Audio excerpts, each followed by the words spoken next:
What's going on, guys? So it's been a week since I did the last video. I went all through orientation.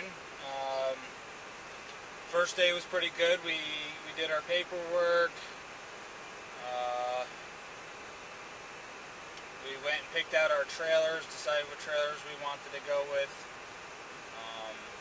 I was planning on going with a 2014 used trailer. Obviously it was used, it's 2014. Somebody snagged that one before I could say so, and there was another one. It was a Fontaine.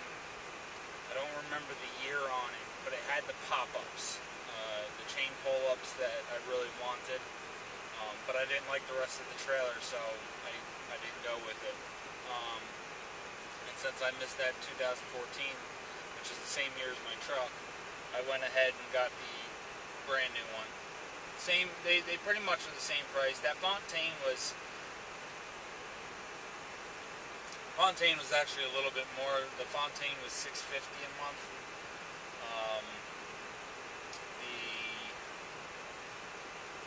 The Greyhound. It's not a Greyhound. What is it?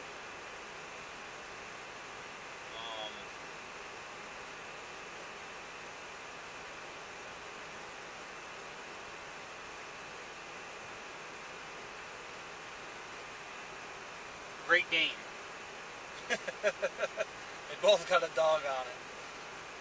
The Great Dane was $550, and then the utilities were $600. Now, when I looked online, it showed as $535, and even with the equipment and everything, it seems like everything, pretty much everything, just went up about $15. So all they really dealt with was Great Dane trailers. But anyway, I went with the brand new 2018 utility, so it's going to cost me $600 a month, which isn't bad. That's $150 a week on most months. Shoot, even when I was with CRST Malone, that was $185 a week rental. So at least after 5 years, this trailer is mine. So we ended up picking out our trailers. Then we went to do our inspection. It was just the first inspection, so if we had any problems we had to address, then we could address those, and then we had to do a final inspection on the last day with our trailer hooked up and everything ready to go. Decals on the truck, and do all that for our final inspection. My first inspection, I had my marker lights up front, which I planned on replacing before I got there and forgot to. They were working, but the amber burns right off the bulb.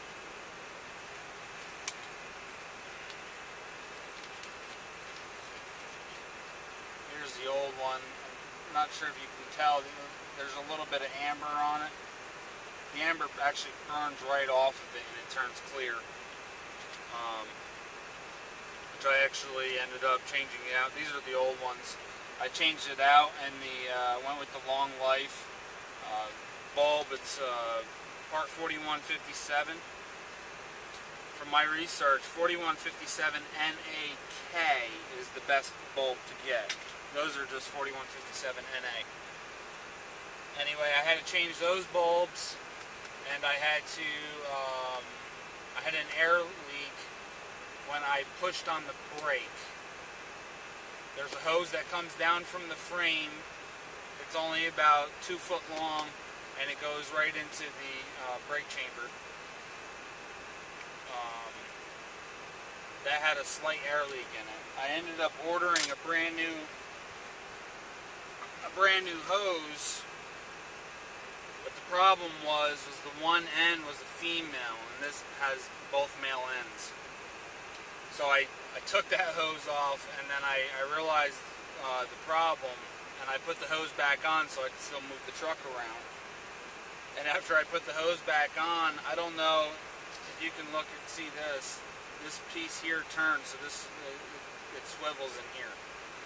So I don't know if there was just, because that's the location where the leak was. So I don't know if maybe there was just some debris in there causing the air to escape. And by me taking it off and putting it back on, it broke that free. But the leak was gone, so I didn't even have to worry about it.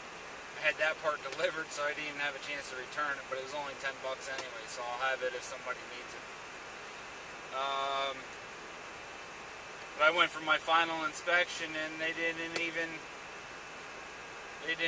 look at the airline. He stood back by the airlines on the back of the tractor that hooked to the trailer and listened for the air to escape through the lines where you can hear it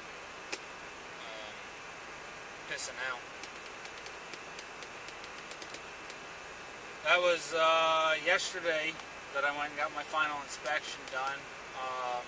I ran around like a nut trying to figure that all out, and then let's see, that was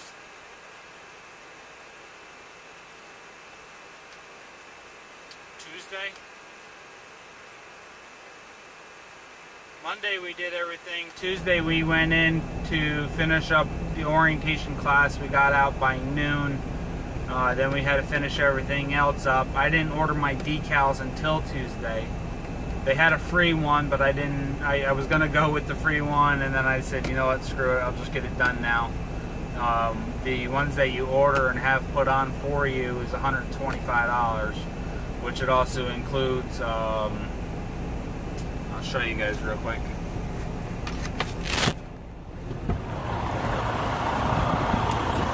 Alright, so by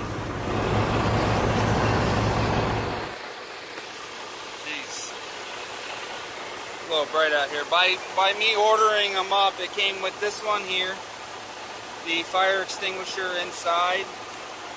It came with my whole name, the logo that I wanted. They had like 4 or 5 pages to choose from, the style that you wanted, and then you could choose the colors that you wanted. This style actually came reversed. The style had black outline and then gray on the inside. I had to reverse it because of my black truck. It wouldn't have worked out real well. I would have had these thin letters as gray, which still wouldn't have been terrible, but I honestly loved the way that came out.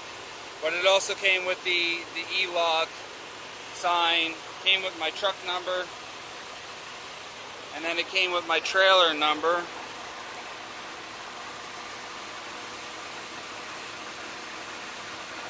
Right there, same number as my tractor number, just has an A on it.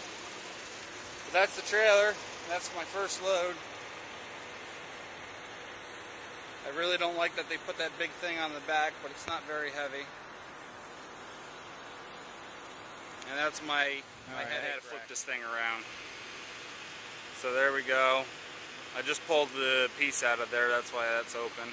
Still got to peel the stickers off the doors. So that's the first load.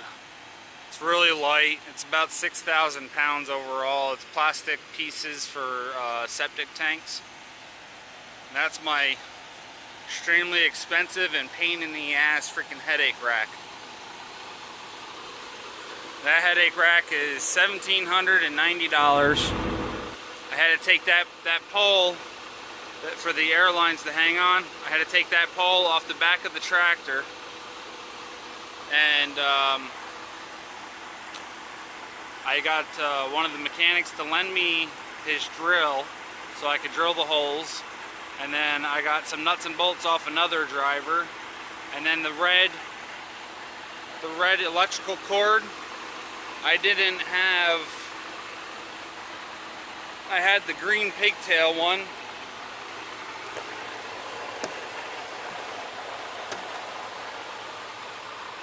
I just had that green pigtail, the curly one, so it didn't work. It didn't work for this application. It would have got all twisted up inside the headache rack legs. So I had to rush around trying to figure that out. One driver had to change out his airlines and had that red one. So I threw him 20 bucks for it, and it got me to where I needed to be. Had to zip tie. I zip tied it right there with the airlines that come up in. I want to try to move that bracket. I'm going to bolt it to the underneath of the headache rack. And then up there, that's my condenser for my APU. And I got to see about getting that moved. I want to try to get it moved up over top of the headache rack. Just this way, I mean, you can see how far forward I had to put the headache rack. I have a good 6 inches of room there that I can push it back further. And I really want to do that because where it's at right now, it's a pain in the ass just trying to climb up there. I mean, you can see the stairs are even with the headache rack, so I got to kind of go on an angle to get up there. And it's a pain in the ass, it really is. Not to mention, when I make a turn and the corner of my trailer comes out, I'm only this far from the headache rack. I'm only about 6 or 8 inches from the headache rack. So I'd like a little bit more clearance there. But the next thing I do is I'm gonna go grab the wrap for the airlines, and I'm gonna go grab the new hanger that goes around the wrap. That's it. That's the 2018 utility. Same thing I had at CRST. The only difference is I don't have that stupid headboard, and it's brand new.